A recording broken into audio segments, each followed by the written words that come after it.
Jadi rohnya Adam dari Tuhan, rohnya Yesus dari Tuhan. Terus yang membedakan dengan Yesus apanya? Yang membedakan antara mereka berdua itu Adam itu dikutuk karena melanggar apa? Melanggar perintah Tuhan. Nah, terus yang dikutuk di atas tiang salib Makanya itu siapa?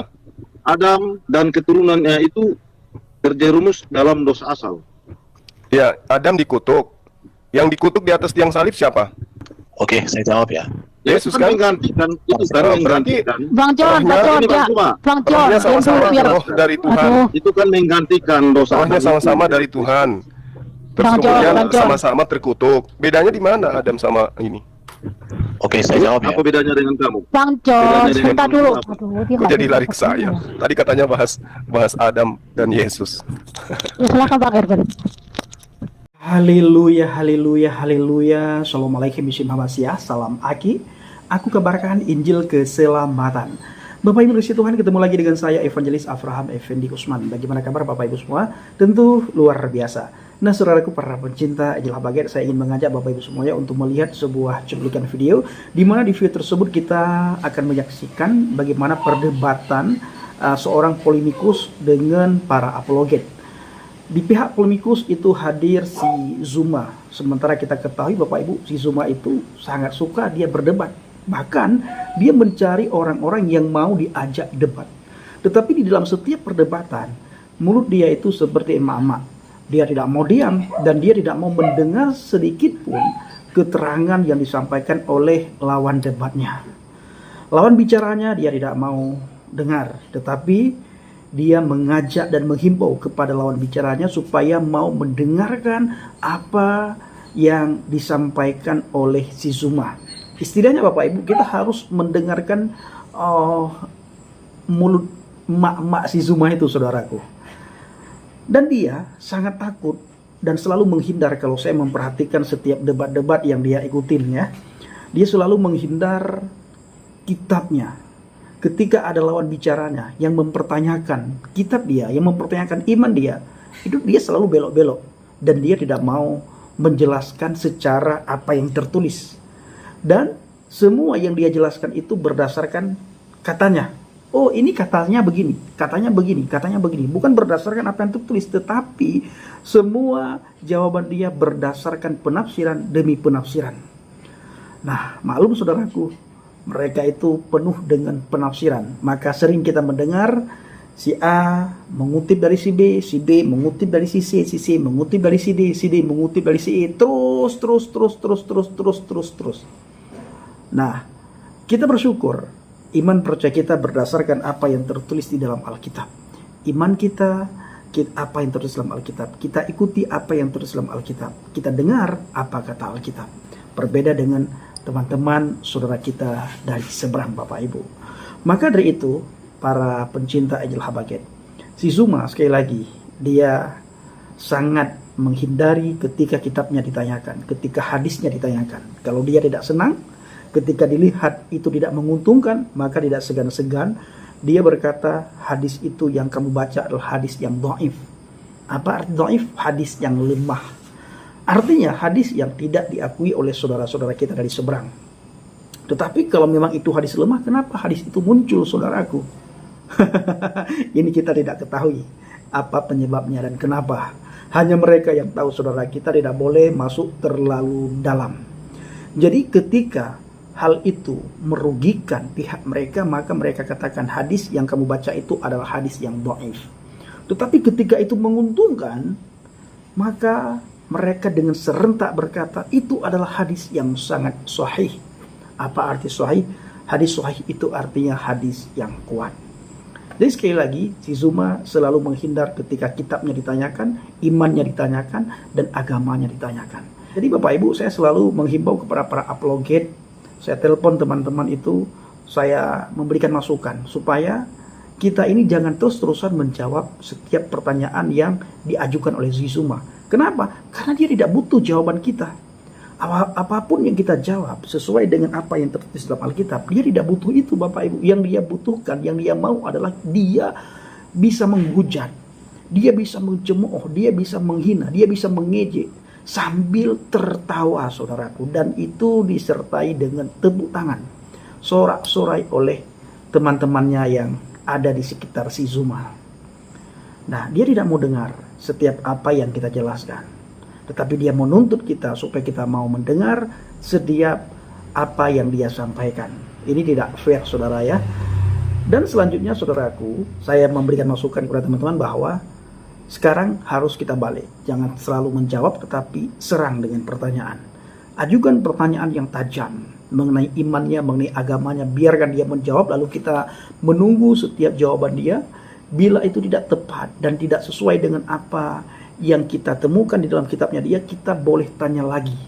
Ya, dengan serangan yang tajam, saudaraku. Dan ini Bapak Ibu yang kita ajarkan juga di pedalaman-pedalaman, di kantong-kantong Kristen, khususnya kepada para pemuda-pemudi Kristen, agar mereka ketika berhadapan dengan para nabi palsu dan guru palsu, mereka bisa bertanya jawab dengan para nabi palsu yang selalu muncul ke tengah-tengah mereka untuk mengajak mereka supaya mau menjadi mukhalaf. Dan kita bersyukur, terutama sekali saya pribadi bersama dengan teman-teman di daerah tertentu, Bapak Ibu, di Sumbar, Sumatera Barat, itu pemuda-pemudi sudah sangat kuat. Mereka sudah kita perlengkapi dan terus kita perlengkapi. Bahkan kita lagi mempersiapkan teman-teman itu supaya mereka bisa menjangkau temannya yang sudah menjadi mukhalaf. Dan mereka kita ajarkan bagaimana cara bermain underground. Tidak ketahuan, saudaraku. Yang penting temannya bisa ditarik satu persatu kembali kepada Hamasiyah. Baik, saudaraku, saya ingin mengajak Bapak Ibu semuanya untuk melihat sebuah cuplikan video. Sebelumnya, tempatkan hati dan pikiran teman-teman dari seberang di tempat yang netral. Jangan belum apa-apa sudah menghina, mencaci maki, mencemooh, mengolok-olok. Bagaimana cuplikan videonya? Mari kita saksikan sama-sama. Adam itu dari Tuhan juga, tetapi dia dibentuk oleh tanah. Jadi rohnya Adam dari Tuhan, rohnya Yesus dari Tuhan. Terus yang membedakan dengan Yesus apanya? Yang membedakan antara mereka berdua itu Adam itu dikutuk karena melanggar melanggar perintah Tuhan. Nah, terus yang dikutuk di atas tiang salib itu siapa? Adam dan keturunannya itu terjerumus dalam dosa asal. Ya, Adam dikutuk. Yang dikutuk di atas tiang salib siapa? Oke, saya jawab ya. Yesus kan kan? menggantikan itu kan menggantikan. Bang John, Rohnya sama-sama roh dari Tuhan. Itu kan menggantikan dosa. Rohnya sama-sama dari Tuhan. Terus kemudian sama-sama terkutuk. Bedanya di mana Adam sama ini? Oke, saya jawab ya. Apa bedanya dengan kamu? Bang John, sebentar dulu. Aduh, dia Kok jadi lari ke saya? Tadi katanya bahas Adam dan Yesus. Ya, silakan Pak Gerben. Oke, berbicara tentang Adam dengan Yesus. Adam manusia pertama, dan semua manusia yang berasal dari benih biologis manusia memiliki hakikat yang sama dengan Adam, yaitu berdosa, terpisah dari Allah, makhluk kepada maut, tunduk kepada iblis, dan mengalami hakikat yang rusak. Itulah semua manusia. Tetapi karena Yesus manusia yang lahir dari wanita perawan, dia adalah firman Allah, dialah satu-satunya manusia yang bisa mendekatkan manusia dengan Allah, mendamaikan, memberikan manusia kemenangan atas dosa, memberikan manusia hidup kekal sehingga tidak mengalami maut, dan membaharui hidup manusia menjadi manusia baru. Itulah Yesus. Berbicara tentang Yesus mati di kayu salib, di dalam surat Paulus dikatakan, terkutuklah orang yang mati di tiang salib. Ya, artinya begini, Yesus mati untuk menggantikan manusia atau untuk ada namanya substitusi. Jadi Yesus menggantikan penghukuman yang seharusnya kepada manusia, dia tanggung pada dirinya, dia rela mati dengan cara orang terkutuk. Walaupun Yesus itu dia dihukum bukan karena dia layak dihukum. Karena terbukti di dalam Alkitab, baik Herodes, baik Pontius Pilatus, bahkan semua orang mengatakan, bahkan yang menyalibkan Yesus itu mengatakan, Yesus tidak layak untuk hukuman itu. Jadi cara membaca Alkitab itu diperbaiki. Itu aja jawabannya. Ya, jadi lucu ya. Yang saya tahu ketika Anda membawa menurut surat Paulus, ya ini udah benar. Ketika Paulus mendengarkan cerita tentang penyaliban Yesus yang katanya mati, yang katanya bangkit kembali, dia yakin bahwa inilah kemudian Tuhan yang akan diimani oleh orang non-Yahudi. Makanya dia mengatakan bahwasanya dia diutus kepada non-Yahudi. Makanya Tuhan mati terkutuk di atas tiang salib, bangkit pada hari ketiga, itu tidak diajarkan kepada orang-orang Yahudi yang lebih paham tentang konsep ketuhanan, yang mana konsep ketuhanan ini adalah ketuhanan yang diajarkan oleh para nabi. Makanya konsep ketuhanan Yesus yang diajarkan oleh Paulus itu tidak berkesesuaian dengan konsep pengajaran para nabi-nabi. Gitu, saudara Erben. Jadi tadi itu membahas tentang Adam dan juga Yesus, itu tidak ada keistimewaan Yesus dibandingkan Adam, satu pun tidak ada. Oke ya, saya jawab ya. Konsep kealahan di dalam Yahudi dengan di Kristen itu sama. Samanya di mana? bahwa di dalam Allah orang Yahudi, mereka percaya Allah itu roh, bukan zat. Allah yang roh hakikatnya itu, dia memiliki firman, maka dia bisa berfirman. Dia memiliki roh, maka dia bisa memberikan hidup. Hal yang sama diyakini oleh orang Kristen. Perbedaannya hanya kepada pewahyuan diri Allah. Kalau di dalam konteks Yahudi, firman, memra atau logos itu teofani, menampakkan diri sewaktu-waktu seperti manusia, seperti malaikat. Tetapi di dalam Kristen, firman itu bukan lagi teofani, tapi firman itu inkarnasi, benar-benar hadir sebagai manusia. Tadi ada pernyataan yang perlu diluruskan, tidak ada perbedaan Adam dengan Yesus. Yang pertama, Adam itu diciptakan oleh Allah dari debu tanah, sedangkan debu tanah itu adalah ciptaan Allah oleh firman-Nya. Sedangkan Yesus, firman Allah yang menciptakan debu tanah, yang adalah unsur utama Adam itu, itulah yang menjadi manusia yang diciptakan oleh firman. Adam itu jatuh dalam dosa, Yesus tidak berdosa. Adam itu tidak bisa membawa manusia merdeka atas dosa, tetapi Yesus membawa manusia merdeka atas dosa. Adam itu takluk kepada iblis, Yesus tidak tunduk kepada iblis. Adam itu mengalami maut, Yesus tidak mengalami maut, karena dia justru berhadapan dengan kerajaan maut melalui kematiannya, dan dia bangkit naik ke surga. Adam itu tidak bisa menyediakan surga bagi orang yang pengikutnya, tetapi Yesus menyediakan surga bagi orang pengikutnya. Adam itu bukan hakim yang adil di akhir zaman, bukan raja segala raja, bukan penyelamat, tetapi Yesus raja segala raja, hakim yang adil, dia penyelamat. Tentu kalau orang memahami perbandingan data ini, maka dia akan mengerti siapa Yesus dan siapa Adam. Ya, jadi Anda sedang mengatakan itu karena kenapa? Paulus tidak bertemu dengan Adam, dan Paulus melihat pada diri Adam itu tidak ada keistimewaan, dan tidak ada juga orang yang mau pada zaman itu menganut ajaran Tuhan datang menjadi manusia. Berbeda ketika Paulus itu ada, penguasa kala itu adalah penguasa yang memahami konsep Helenisme, politeisme, dan Paulus melihat ini ada peluang, sehingga dia kemudian menjajakan Yesus kepada orang non-Yahudi. Makanya Yesus itu sebagai Tuhan laku di mana? Laku di Romawi, laku di Yunani. Apakah laku kepada Yahudi? Tidak. Sebagai nabi saja Yesus tidak diterima, apalagi sebagai Tuhan. Tapi apakah laku kepada kekaisaran Romawi? Yes, laku, keras. Kenapa? Karena memang konsep mereka sebelum ada Yesus, konsep Romawi Yunani memang sudah mengajarkan ajaran yang seperti itu. Makanya Paulus menganggap, wah, ini adalah peluang besar. Ini peluang besar. Makanya di dalam kitab saudara, di Kisah Para Rasul 29 nomor 15, Paulus dan orang-orang Yahudi itu berselisih paham bahwa Paulus mengatakan Yesus itu hidup, yang lain mengatakan Yesus itu sudah mati. Mereka berselisih paham. Nah, ini yang dijadikan oleh Paulus kemudian disampaikan kepada orang jemaat-jemaat yang sudah menganut ajaran politeisme bahwa Tuhan kita itu bernama Yesus. Jadi kalau Anda mengatakan Adam tidak dijajakan seperti Yesus, memang siapa yang mau menjajakan? Dan mau dijajakan kepada siapa? Kalau Yesus, wow, itu sangat tepat sekali dijajakan oleh Paulus kepada orang-orang Roma. Silakan kamu banyak framingmu ya. Itu fakta, RBN. Dengarkan, kamu memprotes Paulus tidak mengenal Adam, tetapi kamu lupa Muhammad juga tidak mengenal Adam. Bahkan Terus, Adam yang di dalam apakah Muhammad kemudian, Rasulullah Muhammad SAW kemudian menjualnya sebagai Tuhan? Kan tidak. Bentar, satu-satu Bang Suma. Hargai pendapat orang, Bang. Saya mau hanya mau ada. Gini, jangan melebar ya, jangan melebar. Diganti ya. Bang Suma diganti. Oke, ya. hanya pendengar, Bang. Oke. Paulus tidak mengenal Adam secara face to face, bahkan Muhammad juga tidak. Bahkan Adam di dalam ajaran Muhammad dengan Adam yang ada di dalam kitab Yahudi, di mana kitab Yahudi dengan Muhammad jaraknya 2000 tahun, itu berbeda. Karena Adam diciptakan Allah langsung menjadi manusia. Sedangkan di dalam teologi Yahudi, Adam itu diciptakan disuruh dulu malaikat untuk ambil tanah ke bumi, bahkan tanah itu dari berbagai jenis. Saya jadi bertanya, dari mana Muhammad tahu itu? Silakan nanti kamu akan berpikir sendiri. Karena penciptaan Adam di dalam Quran dengan penciptaan Adam di dalam Alkitab yang ditulis oleh Musa 2000 tahun sebelum Muhammad, itu berbeda. Baru tadi aku katakan Tuhan jadi manusia. Tidak ada di dalam Alkitab Tuhan jadi manusia. Tetapi yang ada adalah firman Allah menjadi manusia. Manusia yang adalah firman menjadi manusia itu diangkat oleh Allah, dibuat oleh Allah menjadi Tuhan. Kisah Rasul 2:36. Karena Tuhan itu adalah gelar kepenguasaan. Yang membuat cuma seorang gurunda tidak cerdas-cerdas, karena bagimu Tuhan bernama Allah. Bagi orang Kristen Tuhan itu gelar jabatan kepenguasaan kepada Yesus, dan kepenguasaan itu diberikan oleh Bapa. Jadi yang betul itu bukan Yesus jadi Tuhan, atau bukan Tuhan jadi manusia, bukan. Tetapi yang betul adalah firman Allah menjadi manusia. Tadi juga kau katakan bahwa Yesus sebagai Tuhan penguasa tidak berlaku untuk orang Yahudi.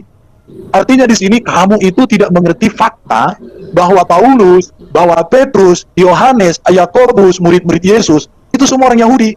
Bahkan Paulus juga ketika memberitakan Injil ke Asia, ke Eropa, ke daerah-daerah lain-lainnya, dia selalu memberitakan Injil di sinagog. Masalahnya begini, kamu menilai realita kekristenan pada zaman Yesus berdasarkan zaman Yahudi TikTok sekarang. Dan kamu juga lupa bahwa Yahudi yang ada di Ukraina, di Amerika, yang ada di Rusia dan lain sebagainya, itu banyak Kristen. Yahudi di Israel itu bentar dulu, saya mau banyak orang. Yahudi yang ada di Israel itu baru terbentuk 1948 menjadi negara. Sebelum itu Yahudi nggak ada lagi di sana, sudah disikat oleh orang Islam, bro. Jadi baru kita dikatakan Paulus hidup, yang lain Paulus mengatakan Yesus hidup, yang lain mengatakan mati. Alkitab orang Kristen yang ditulis di abad pertama dengan tegas dan juga berkaitan dengan fakta sejarah mengatakan Yesus mati, Yesus bangkit, Yesus mulia naik ke surga. Tetapi kitab-kitab Gnostik yang datang di abad ketiga keempat itu menyangkali kematian Yesus. Dan kitab yang ada di abad ketiga keempat itulah yang sepakat dengan Quran, karena memang Quran diturunkan oleh Allah berkaitan dengan Waraka bin Naufal, seorang yang bekerja menulis kitab Taurat dan kitab Injil dengan ajaran-ajaran yang keliru. Kamu harus tahu siapa Waraka bin Naufal. Itu pamannya Siti Khadijah, istri pertama baginda Muhammad. Waktu itu Muhammad usia 25 tahun, dia menikah, 40 tahun lagi baru dia menjadi nabi. Pertanyaannya, bagaimana Muhammad pernikahannya? Pertanyaannya lagi, mengapa di dalam Quran selalu dikatakan kepada Muhammad, apa yang kamu ingat, ingatlah, apa yang kusampaikan, ingatlah. Tidak dikatakan, ini firman. Kemarin itu disampaikan oleh Bro Edis. Oke ya, saya belum bertanya, saya masih menjawab. Jadi wajar, yang menjawab itu waktunya lebih panjang. Silakan. Silakan Bang Suma. Ya, jadi gini, Saudara Erben, Anda harus banyak belajar ke saya berarti, ya. Jadi gini, Saudara Erben, berbicara mengenai Tuhanmu yang manusia itu, silakan dengan kesombonganmu, silakan. Silakan dengan konsep gerejamu, silakan dengan konsep kekristenmu, silakan. Anda mau tuhankan Yesus, itu hakmu. Tapi kita sedang berbicara mengenai kebenaran yang hakiki, kebenaran absolut. Tuhannya orang Yahudi bukan Yesus. Dan mereka mengerti bahasa Ibrani, mereka paham tentang kitab mereka. Sementara kalian, Saudara Erben, kamu bisa apa?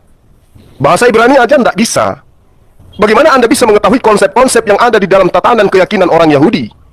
Sementara agama Anda hanya menyajikan terjemahan dan terjemahan, dan itu Anda telan setiap saat. Tanpa Anda bisa mengetahui duduk perkara yang sebenarnya apakah seperti itu. Kamu nggak usah ke Islam. Islam itu adalah agama yang independen. Tidak ngambil kitabnya Yahudi, menempel di Al-Quran, kemudian dikatakan itu adalah perjanjian lama, dan perjanjian barunya adalah Al-Quran. Nggak usah ke sana. Ilmu tidak ada untuk sana, ilmu Anda. Membaca kitab saya aja nggak bisa.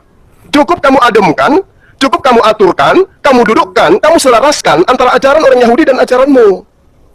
Karena Al-Quran mengatakan ada perselisihan antara Yahudi dan orang Kristen. Mereka berselisih paham. Fakta di lapangan, Anda berselisih paham dengan orang Yahudi. Tentang apapun itu. Tentang Yesus, tentang kitab, tentang Tuhan, semua kalian berselisih paham. Apa nggak malu? Ya? Apa nggak malu? Dengan agama yang kalian katakan, dia sudah menggantikan dengan agama Yesus, Kristen. Tapi ternyata faktanya mereka masih ada sampai hari ini. Mereka tidak mengenal Yesus, tidak tahu itu apa itu Tuhan dalam rupa manusia. Mereka tidak kenal. Lalu dari mana ajaran Kristen ini muncul? Anda ingin mengatakan dari murid-murid yang pertama, siapa nama muridnya dan mana keturunannya? Apa nama agama keturunannya? Agama ini kan muncul di Eropa sana, di Antioquia. Orang pertama disebut Kristen di Antioquia. Merambah terus sampai ke Eropa, sampai ke Indonesia melalui Belanda dan Portugis. Lalu Anda ingin menjawab, di Al-Quran saya mengenal Isa alaihissalam. Di dalam kitab Anda, Yesus adalah Nabi, utusan Tuhan kepada Bani Israel. Bukan kepada Kristen. Karena itulah saya katakan, coba Anda mendamaikan dulu deh. Damaikan dulu ajaran Yahudi dengan ajaran Anda. Oke. Silakan. Tunggu, Bang Erben. Tunggu dulu. Bang Erben, saya mau tanya dulu sama Bang Suma. Apa yang menyatakan persamaan itu menurut Bang Suma? Nabi Isa dengan Yesus itu sama? Sebentar bro, biar saya jawab saja. Sebentar, jangan ditanya. Kita menjawab aja, kita luruskan. Dia live kan ini, jadi nggak usah kita fokus, sudah tahu kita bedanya. Karena begini, pandangan ini harus kita luruskan dulu. Saya sudah tahu. Jadi gini, biar Erben, kasih saya waktu, kasihan teman Anda bertanya. Jadi gini, Saudara Christian Prince. Ya. Oke, silakan Bang Erben, biar Bang Erben jawab. Ya udah, oke. Silakan. Ada beberapa poin yang saya catat di sini dan saya harus jelaskan semua. Kamu mengatakan Tuhanmu yang manusia. Maaf Bro Juma, bagi saya Tuhan Yesus lebih berkuasa daripada Allah SWT. Karena tidak manusia kan? Kok larinya ke SWT? Potong dulu, Bang Cuma. Ini kan ajar Tuhan Anda bukan manusia, jangan Anda banding-bandingkan dengan Tuhan saya. Bang Cuma jangan dipotong. Saya jelaskan. Bagi saya, Tuhan Yesus lebih berkuasa daripada yang kamu sembah. Karena sejak zaman Nabi Muhammad, dia menyatakan diri kepada Muhammad melalui Jibril, saya tidak menemukan ada mujizatnya. Kalaupun ada mujizat yang dilakukan di dalam Quran seperti yang dikatakan Musa, itu terjadi, sudah ada di dalam kitab-kitab terdahulu. Jadi artinya begini, kalau Yesus menyembuhkan, menghidupkan orang mati, berjalan di atas air, bahkan menuduhkan badai, menyembuhkan berbagai penyakit, menurut saya itu lebih layak jadi Tuhan. Tetapi saya mau tegaskan, Tuhan itu bahasa Yunani kurios, bahasa Inggris Lord. Saya sudah pernah ajari kamu akan hal itu. Jadi Tuhan Yesus itu artinya penguasa. Memang Tuhan orang Kristen adalah manusia Yesus yang mulia di sorga. Tetapi Allahnya orang Kristen adalah Adonai Elohim, yaitu Bapa di sorga. Jadi Allah itu beda dengan Tuhan. Itu harus kamu catat, supaya kamu ada kemajuan dalam diskusi. Baru kamu katakan tadi, orang Yahudi itu berbahasa Ibrani. Kamu tidak mengerti sejarah, karena selama ini kamu hanya bicara tapi tidak ada data. Septuaginta abad ketiga keempat, itu sudah dituliskan dalam teks Yunani. Sedangkan teks Yahudi, bahasa Ibrani yang ada, itu disalin dari Septuaginta kemudian. Karena teks-teks Yahudi yang ada itu lebih tua daripada Septuaginta. Jadi kamu di sini artinya tidak mengerti sejarah, hanya adu suara. Itu yang saya sangat sayangkan. Septuaginta itu sudah teks Yunani abad ketiga, itu PL, itu semua. Baru kamu katakan Islam agama independen, tidak seperti orang Kristen dikaitkan dengan Yahudi. Kenapa? Memang Islam harus jadi agama yang independen. Kenapa? Karena kalau kitab Quran dipadukan atau dibaca secara bersamaan dengan kitab Taurat, dibaca secara bersamaan dengan kitab Injil, hancur itu Quran. Kenapa saya katakan demikian? Karena semua kisah para nabi yang ada di Quran bertolak belakang dan bertentangan dengan kisah para nabi yang ada di dalam Alkitab, orang Yahudi di dalam kitab Yahudi dan kitab Kristen. Baru kamu katakan lagi kan, selisih paham dengan Yahudi. Itu orang Kristen kau bilang selisih paham. Tapi kamu lupa orang Islam, ajaran Islam dengan Yahudi itu bertempur, bukan hanya selisih paham. Bahkan orang Muslim sampai hari ini nggak ada yang berani menjilid kitab Quran satu dengan kitab Yahudi. Kalau orang Kristen di sini satu, sebentar. Jangan dulu, oke, siapa ini? Dengar dulu, aku mau menjelaskan semua. Oke. Dengarkan ya. Moderator bang. Ya, jangan begitu juga lah moderator. Kau Kristen atau apa? Silakan bang. Ya, nanti bang Erben. Oke, kau bilang tadi ajaran Kristen muncul di Eropa. Cuma kamu gagal sejarah. Paulus ketika bertobat di dalam Galatia, dia memberitakan Injil pertama kali ke tanah Arab. Itu kamu lupa. Bahkan sebelum Muhammad lahir, di tanah Arab itu sudah banyak Kristen. Bahkan Waraka bin Naufal, salah satu bidat Kristen, Nasoro, suka menulis kitab Taurat dan Injil. Jadi bagaimana kamu mengatakan Kristen dari Eropa? Kamu belajar sejarah dari mana? Aku heran. Jadi Juma bro, kamu seorang gurunda, jangan buat dirimu seperti seorang TK berhadapan dengan Erben. Pahami sejarah secara utuh. Kristen itu berasal dari Yesus Kristus. Karena Kristen itu artinya adalah pengikut Kristus, murid-murid Kristus yang berbakti kepada Kristus. Makanya kata Kristen tidak ada di Quran, yang ada Nasoro. Kenapa? Nasoro itu bidat. Ya, Nasrani itu bukan Kristen, beda. Tadi kau katakan Isa dengan Yesus, saya mau kasih tahu samamu supaya semua orang tahu. Yesus itu sukunya Yehuda karena mamanya Maria suku Yehuda. Tapi Isa itu suku Lewi karena mamanya Maryam, saudara Harun, binti siapa itu? Baru Isa di dalam Quran itu lahir di pohon kurma. Yesus itu lahir di Bethlehem di kandang di palungan, di kandang domba. Isa di dalam Quran ajarannya sembah Allah, aku bukan Tuhan, itu toh. Selama 33 tahun dia di dunia ini. Sejak kecil dia menerima kitab. Sedangkan Yesus di dalam Alkitab, ajaran etika dan moralnya itu lengkap. Mujizat yang dibuat Isa di dalam Quran ada dituliskan, tapi tidak dijelaskan apa latar belakangnya, apa maknanya, apa tujuannya. Sedangkan Yesus di dalam Alkitab, mujizatnya dijelaskan dan maknanya, tujuannya jelas. Isa di dalam Quran itu tidak mati, tidak bangkit, tapi dia naik ke langit. Yesus di dalam Alkitab mati, bangkit, dimuliakan, naik ke surga. Isa di dalam Quran naik ke langit itu ngapain? Sampai sekarang nggak tahu kita ngapain. Tetapi Yesus dalam Alkitab jelas menyediakan tempat bagi orang percaya. Baru dikatakan lagi, Isa di hari zaman di kalian datang untuk membunuh Dajjal, mematahkan salib, membunuh babi. Sedangkan Yesus dalam Alkitab di zaman datang sebagai raja segala raja, hakim yang adil. Jadi Isa bukan Yesus. Isa itu dengan Yesus itu dua tokoh yang berbeda. Jadi memang betul yang cuma bilang Islam itu memang harus agama independen. Karena kalau Islam, agamanya itu dikaitkan dengan kitab Yahudi dan Kristen, hancur itu Quran. Nggak bisa dipahami. Babak belur. Oke? Anda mengerti? Sekarang bisa saya bertanya nggak? Tunggu, jangan tutupi kelemahan argumenmu dengan bertanya. Ya, jadi gini, Saudara Erben. Mengkaji kebenaran ketika Al-Quran itu independen, kan jelas 1400 tahun berdiri tegak tanpa kemudian dia menjilat kitabnya orang Yahudi. Berbeda dengan sabar. Berbeda dengan agamamu. Apa artinya perjanjian baru tanpa kitabnya orang Yahudi? Kitabmu akan muncul 99% menjadi kitab paganisme, politeisme. Coba Anda pisahkan dengan perjanjian lama. Hancur. Isinya semuanya adalah paganisme. Terkait dengan perbedaan yang Anda maksud antara Yesus dan Isa, kami pun jijik untuk menyamakan. Tapi kalau kita berbicara mengenai kebenaran, satu-satunya manusia yang kemudian datang kepada Bani Israel sebagai nabi, lahir tanpa ayah, dialah Nabi Isa alaihissalam, yang kemudian dalam bahasa Ibrani atau Aramaik mereka sebut dengan Yasua. Yod, Sin, dan Hamed. Jelas itu. Sementara kalau Anda mengatakan Yesus, itu siapa Yesus itu? Tokoh yang tidak dikenal. Kalau Yasua dalam bahasa Arab itu Isa. Arab dan Aramaik bahasa serumpun. Mereka adalah saudara, bahasa yang serumpun, bahasa sekandung. Nggak bisa Anda gantikan itu. Terkait dia lahir di pohon kurma, jelas baru-baru ini ditemukan adanya bibit kurma yang berusia 2000 tahun silam yang dinyatakan didapatkan di gurun Yudea. Di situ sangat jelas, ini temuan. Ini temuan. Bagaimana orang Yahudi menemukan itu, kemudian dia mengatakan bahwa bibit ini, bijinya berasal.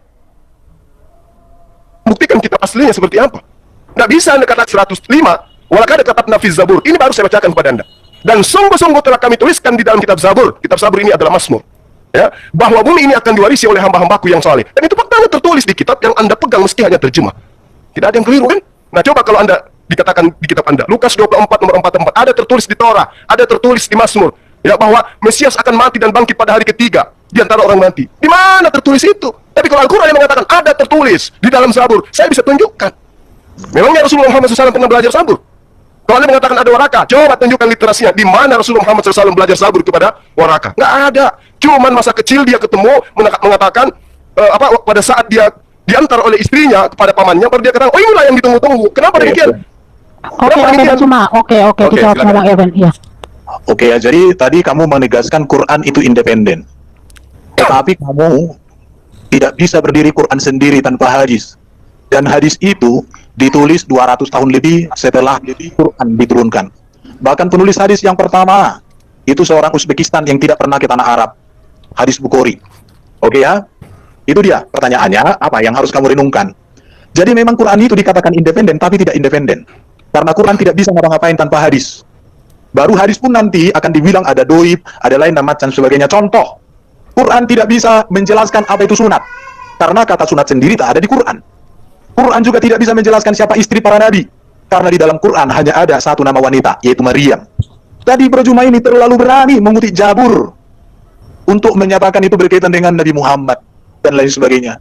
Tapi kamu lupa bahwa di dalam Mazmur 147 Jabur itu ayat 19 sampai 20 dikatakan begini, bro. Ia memberitakan firman-Nya kepada Yakub, ketetapan-ketetapannya dan hukum-hukumnya kepada Israel.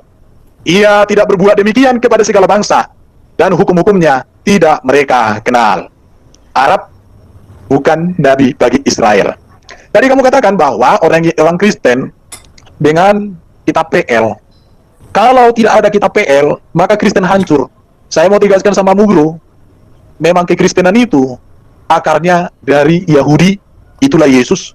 Bahkan Yesus semasa hidupnya ketika mengajar di sinagog, dia membaca kitab-kitab Yahudi. Paulus juga ketika memberitakan Injil, dia juga masih membaca kitab-kitab Yahudi itu. Jadi sejak zaman Yesus sampai zaman para rasul, memang kitab perjanjian lama itu adalah kitab orang Kristen. Karena kitab perjanjian lama itu berbicara nubuatan, janji Mesias yang digenapi oleh Yesus Kristus. Maka bagi orang Kristen, kitab perjanjian lama tanpa perjanjian baru adalah kitab yang punya penuh pengharapan. Tetapi setelah ada Yesus datang, maka kitab perjanjian lama, kitab yang pengharapan keselamatannya sudah dinyatakan di dalam Yesus. Oleh karena itu, Bro Juma, saya mau sampaikan samamu, memang sejak semula kitab perjanjian lama adalah kitab yang dicintai oleh orang Kristen. Tetapi sangat sayang sekali, kitab yang sempurna tetapi tidak bisa berdiri sendiri, Quran itu harus ada hadis, harus ada tafsir, harus ada ijtima juga, mengklaim bahwa kitabnya sempurna.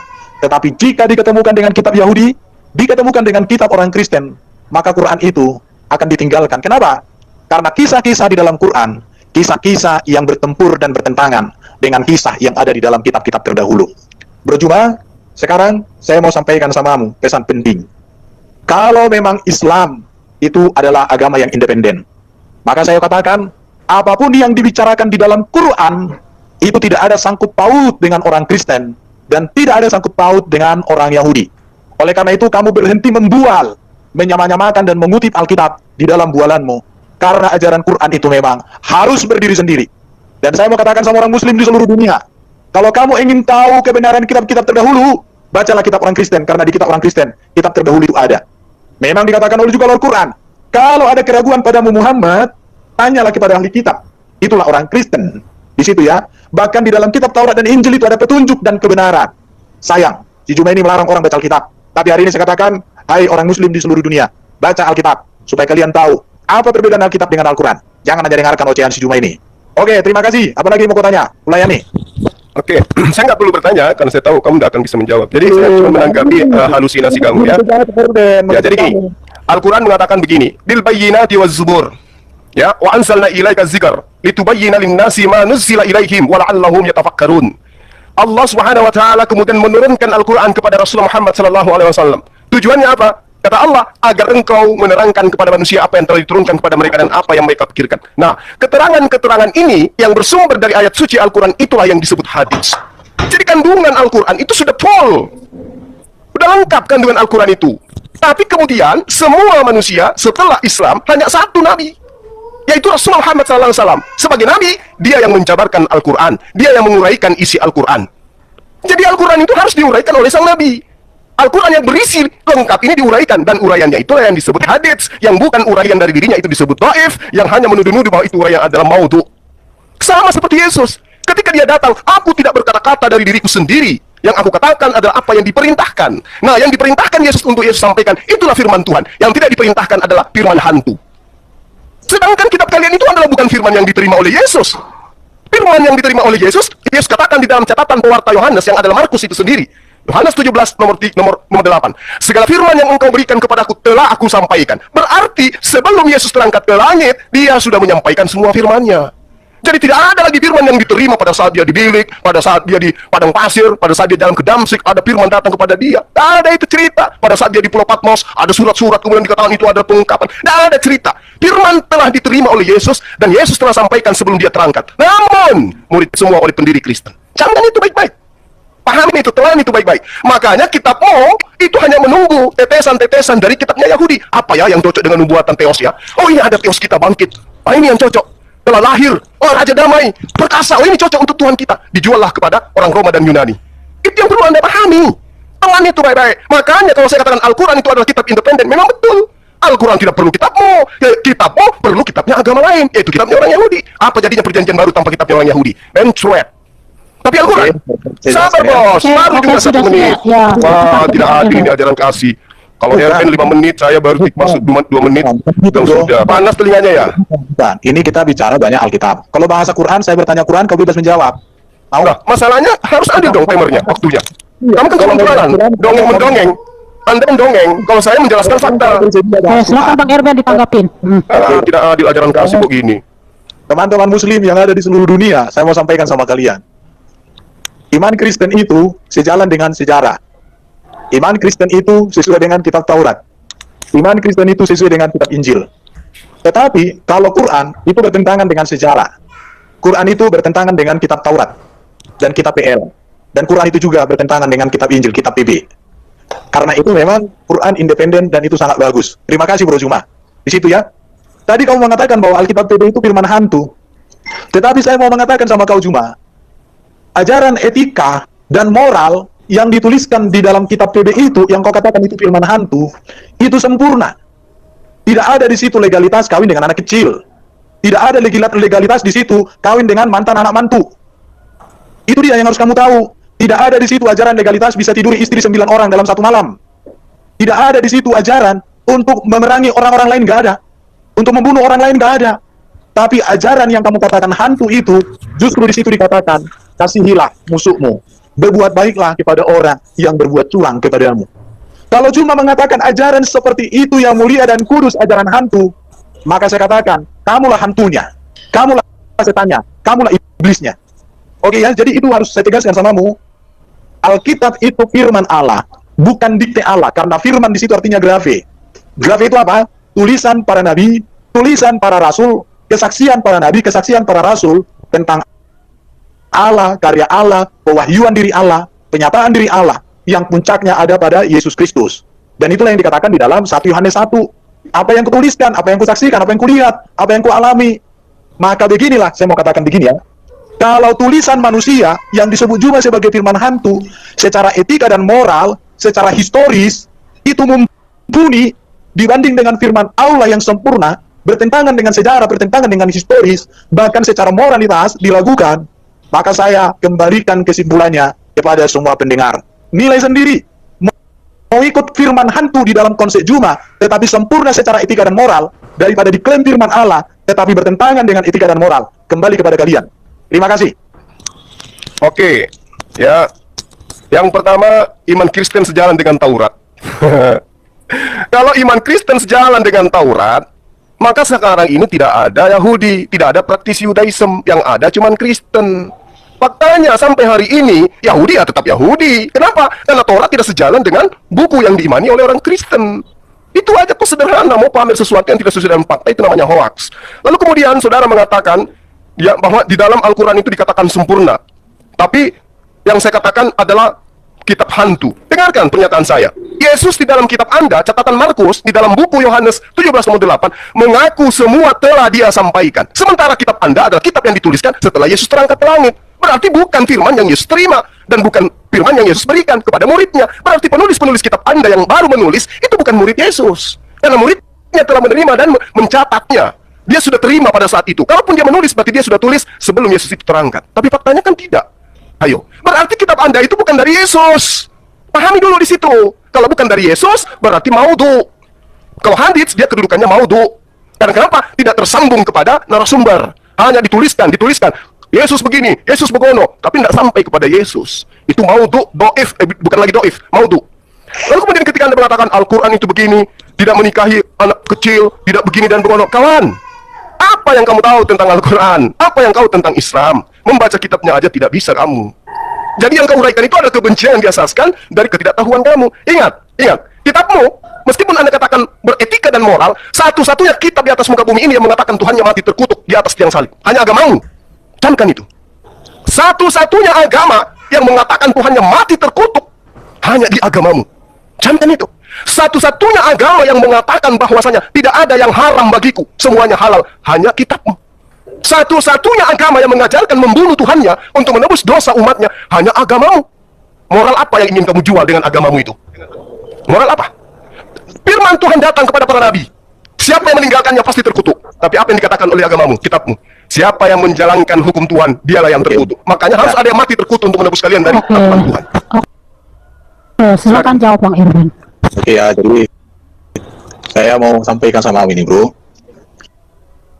Kitab orang Kristen itu bukan dikte dari, tidak ada kitab perjanjian baru yang didikte oleh Yesus atau dituliskan oleh Yesus sendiri.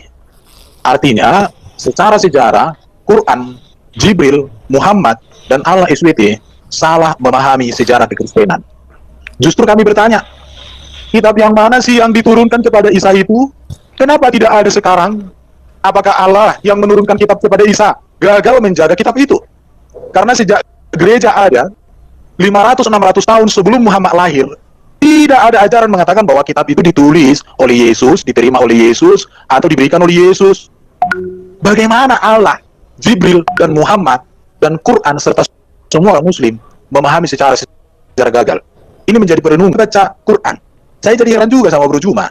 Nabi terbesar di dalam keyakinan Nabi Muhammad itu nggak bisa baca juga katanya oleh mayoritas Islam.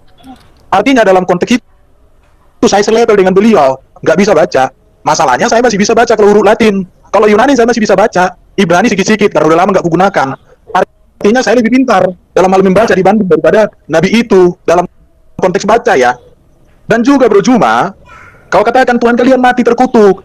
Memang Yesus Tuhan kami itu disalibkan, tetapi Allah kami tidak pernah disalibkan. Jadi saya katakan sama orang Muslim, Tuhan dengan Allah beda. Karena Tuhan itu Lord, Kurios, bahasa Yunaninya. Sedangkan Allah itu Theos. Jadi yang disalibkan itu ya Kurios, bukan Theos. Kalau orang Kristen mengatakan disalibkan itu Theos, saat ini Kristennya itu ketempeleng itu, apapun gelarnya itu. Karena tidak ada di dalam Alkitab Theos itu disalibkan. Yang disalibkan adalah manusia Yesus Kristus yang diberikan Allah kuasa di bumi di surga kepadanya. Jadi baru cuma di sini menurut saya itu gimana lah ya gitu ya. Oke, saya jam 8 ada mengajar. Jadi saya cukupkan dulu. Saudaraku dikasih Tuhan, para pencinta Jelah Baget, bagaimana tanggapan Bapak Ibu semua setelah melihat cuplikan video yang baru saja kita saksikan sama-sama? Silahkan tulis di kolom komentar dan mari kita pergunakan komentar kita dengan bijak. Dan di akhir video saya selalu mengajak Bapak Ibu semuanya supaya kita tetap berteguh di atas fondasi iman yang benar. Terima kasih. Shalom alaikum, Bishim Hamasyah. Salam Aki, aku kabarkan Injil keselamatan. Bapak Yahweh Bishim Adonai Yesus Hamasyah. Warwah Kodes memberkati kita semua. Haleluya. Amin. Salam murtadin. Terima kasih.